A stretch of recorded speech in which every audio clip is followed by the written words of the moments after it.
Support Timnas. Ngomongin Timnas lagi. Tim nasional Indonesia tak lama lagi akan bertandang menuju Arab Saudi untuk bisa melangsungkan pertandingan perdana round 3 kualifikasi Piala Dunia 2026. 26 pemain sudah dikantongi Sintayong untuk bisa diboyong ke Arab Saudi pada pertandingan nanti, ya, meskipun hingga hari ini Badan Tim Nasional Indonesia belum merilis nama-nama pemain yang akan dipanggil. Kemudian dari beberapa klub Liga 1 mengkonfirmasi bahwa para pemainnya dipanggil Tim Nasional Indonesia. Ramadan Sananta is back. Iya. Ramadan Sananta dikonfirmasi Persis Solo bahwa pemain yang satu ini dipanggil Tim Nasional Indonesia kembali. Pemain muda potensial, striker murni, semoga saja ketika nanti mendapatkan kepercayaan dari seorang Sintayong, pemain yang satu ini akan bisa menampilkan atau berkontribusi bagi Tim Nasional Indonesia dan buktikan bahwa Ramadan Sananta layak menghuni Tim Nasional Indonesia kembali.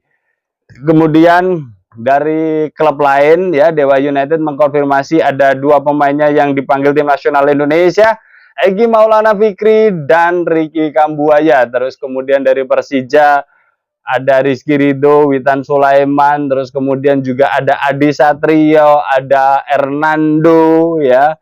Terus dari Persib juga ada Dimas Derajat. Jadi itu beberapa klub yang sudah mengkonfirmasi bahwa para pemainnya dipanggil Tim Nasional Indonesia. Akan tetapi untuk bisa lebih lengkapnya lagi, ada saatnya nanti mendekati hari H, biasanya Badan Tim Nasional Indonesia akan merilis semua nama, 26 nama yang akan dipanggil Tim Nasional Indonesia. Kemudian khusus Martin Paes, ya, kata Pak Sumarji juga akan dibawa ke Arab Saudi, meskipun pada pertandingan nanti seorang Martin Paes tidak akan bisa membela Tim Nasional Indonesia karena faktor administrasi pendaftaran, ya. Akan tetapi kehadiran seorang Martin Paes tentu saja akan memberikan dukungan moral bagi para pemain Tim Nasional Indonesia lainnya. Jadi itu gambaran awal persiapan Tim Nasional Indonesia. Terus kemudian kita bicara head to head antara pertahanan Arab Saudi dan sektor penyerangan Tim Nasional Indonesia. Akankah potensi menciptakan gol bagi Tim Nasional Indonesia ke gawang Tim Nasional Arab Saudi akan bisa terjadi? Kita coba ulas lebih dalam. Kita mulai dari rata-rata usia di kedua negara ini, ya. Tim Nasional Indonesia rata-rata usianya yang dipanggil Sintayong ini sekitar 24 tahun. Kemudian dari Tim Nasional Arab Saudi sekitar 27 tahun. Jadi melihat ada gap yang cukup jauh, ya, antara Tim Nasional Indonesia dengan Arab Saudi, tentu saja ini adalah keuntungan tersendiri bagi Tim Nasional Indonesia dari sisi usia. Jadi energiknya, ngototnya, ya, emosionalnya, ya, semangatnya pasti akan lebih dimiliki Tim Nasional Indonesia. Semoga saja itu nanti juga akan terbangun para pemain Tim Nasional Indonesia ketika berada di lapangan, karena secara fisik, secara usia jauh lebih muda. Terus kemudian kalau kita bicara pertahanan Tim Nasional Arab Saudi, ya, saya lansir dari Transfermarkt, ya, di mana, ya, ini update dari Transfermarkt, tapi kita nggak tahu update dari Arab Saudi apakah masih menggunakan para pemain ini. Saya pikir misalkan pun berbeda hanya 1-2 pemain lah, ya. Mungkin karena cedera atau faktor lain sehingga harus digantikan dengan pemain yang lain. Kita mulai dari penjaga gawang. Di Arab Saudi ada 3 penjaga gawang yang mungkin nanti akan dibawa. Muhammad Al-Owais, ya, 32 tahun, 9,6 miliar. Muhammad Al-Rubai, 27 tahun, 7,8 miliar. Ahmed Al-Kasar, 33 tahun, 4,3 miliar. Jadi melihat dari spesifikasi, ya, penjaga gawang Arab Saudi ini sebenarnya juga tidak keren-keren amat. Ya 11-12 lah dengan para penjaga gawang Tim Nasional Indonesia. Hernando juga market value-nya hampir sama, sekitar 6 atau 5 miliar. Jadi selisihnya tidak begitu banyak. saya melihat kualitasnya tidak jauh berbeda, dan ketika penjaga gawangnya sekitar itu market value-nya, maka ya seorang Ramadan Sananta harusnya punya potensi untuk bisa menaklukkannya lah ya.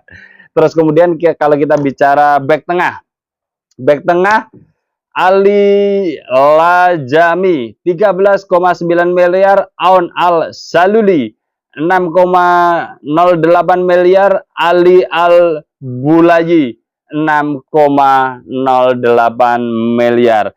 Tiga back tengah pun market value-nya sekitar 6-an ya. Jadi ya harusnya ada sih peluang ya kalau kita melihat dari sisi kualitas personal ya. Nanti kita coba hubungkan dengan kualitas kolektif juga, karena di belakang layar Arab Saudi ini ya itu ada yang namanya Roberto Mancini, pelatih yang sudah malang melintang bagi dunia persepak bolaan tentunya, baik sebagai pemain maupun pelatih ya, di Eropa dan tentu saja di dunia bersama tim nasional Italia.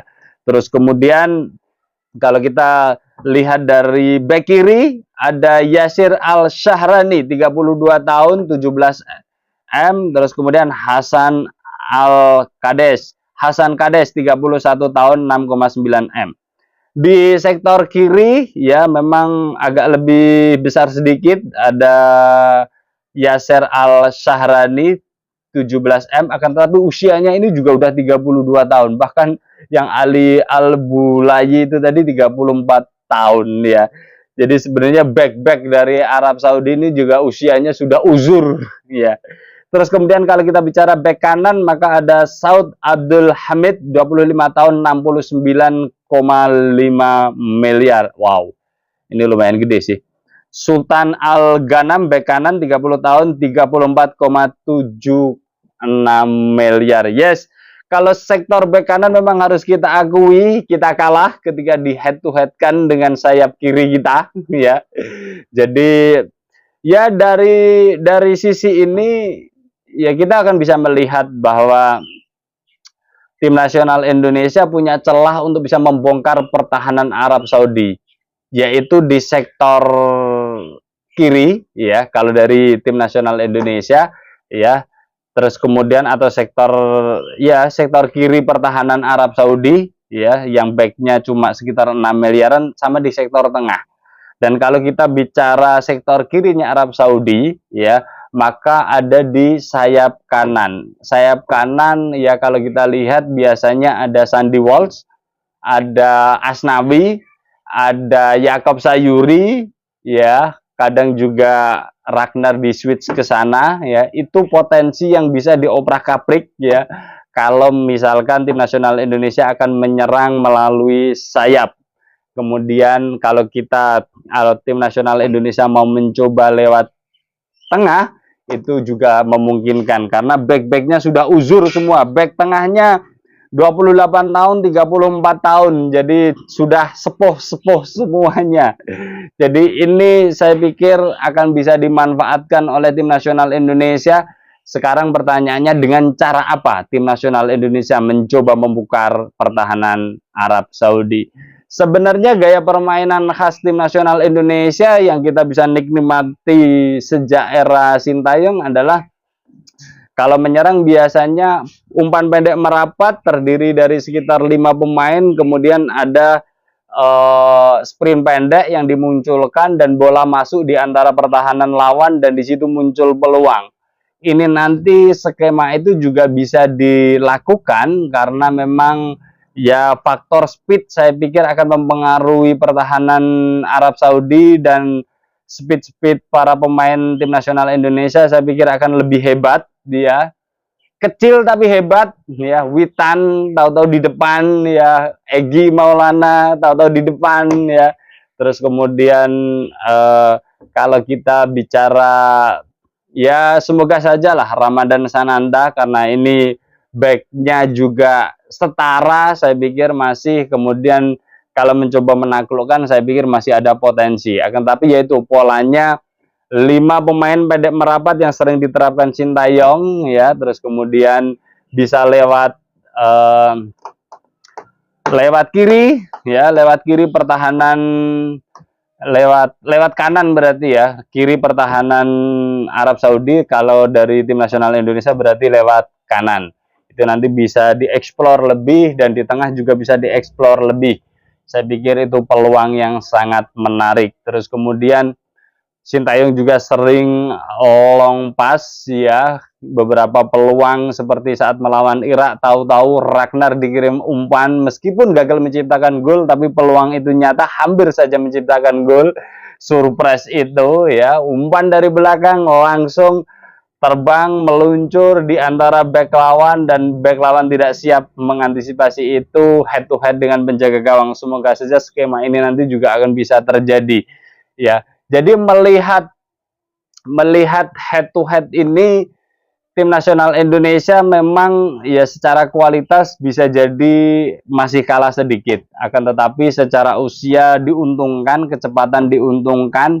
Kalau kita bicara kolektivitas, ya tim nasional Indonesia sudah dibentuk lama juga, sekitar 3 tahun Sintayong membentuk tim nasional ini, dan konsepnya bukan tim nasional, tapi konsepnya adalah kayak klub. Jadi mana yang kekurangan itu yang akan ditambal dengan pemain-pemain baru. Jadi saya pikir ini juga formula juga yang mungkin bisa jadi dari Arab Saudi tidak bisa mendapatkan itu, karena memang ini faktor histori ya.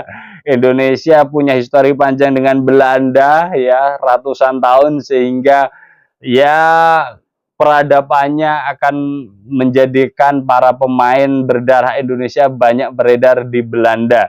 Ini yang tidak dimiliki oleh negara-negara lain di Asia ya. Jadi kalau kita bicara head to head ya, pertahanan, ya harus diakui secara tim nasional memang Arab Saudi jelas punya ranking yang lebih bagus, kekuatan yang lebih bagus. Akan tetapi kalau kita bicara apakah ada celah, yes ada celah ya. Back dari Arab Saudi sudah uzur ya, ini bisa dimanfaatkan. Terus kemudian juga kita menang di faktor usia dan sprint pendek. Kolektivitas juga kita tidak kalah, hal itu sudah ditunjukkan oleh Sintayong ketika tim nasional Indonesia ikut dalam turnamen Piala Asia U23. Tiki Taka versi merapatnya beberapa kali berhasil menciptakan gol. Ya, itu yang menjadi menarik. Kalau berkaitan dengan pelatih ya pelatih Roberto Mancini untuk di Eropa dan di dunia memang ya sudah punya pengalaman, jam terbang, kualitas, pengakuan dan sebagainya. Akan tetapi ini adalah Asia. Ya, kalau kita bicara Asia, belum tentu pelatih Eropa itu berhasil di Asia, karena memang faktor kultur dan sebagainya. Kalau kita bicara Asia, ya Sintayong lahir di Korea, besar di klub Korea, pernah melatih Korea, berada di Liga Champion Asia, terus kemudian pernah melatih tim nasional Korea di kelompok usia dan di senior. Saya pikir komplit jam terbang seorang Sintayong kalau berada di Asia, saya pikir lebih berpengalaman dari seorang Roberto Mancini. Akan tetapi ya ini kan tinggal nanti masalah di lapangan dan apa yang terjadi dengan internal negara masing-masing, kemudian akan melangsungkan dengan menggunakan formasi apa. Akan tetapi di akhir kalimat saya ingin menutup bahwa peluang itu ada tim nasional Indonesia untuk bisa menciptakan gol, karena memang ketika kita bedah breakdown dari usia dan market value, para pemain lini belakang tim nasional Arab Saudi tidak keren-keren amat. Semoga saja strategi taktik Sintayong akan bisa memecahkan kebuntuan dalam sektor penyerangan tim nasional Indonesia, sehingga kita bisa mencuri poin, minimal 1 poin. Semoga tim nasional Indonesia akan bisa berbicara banyak mengarungi round 3 kualifikasi Piala Dunia 2026, dan kita semuanya pecinta sepak bola tim nasional Indonesia tentu saja akan selalu mendukung perjalanan tim nasional Indonesia. Bersama saya Setia Uban. Thanks for watching.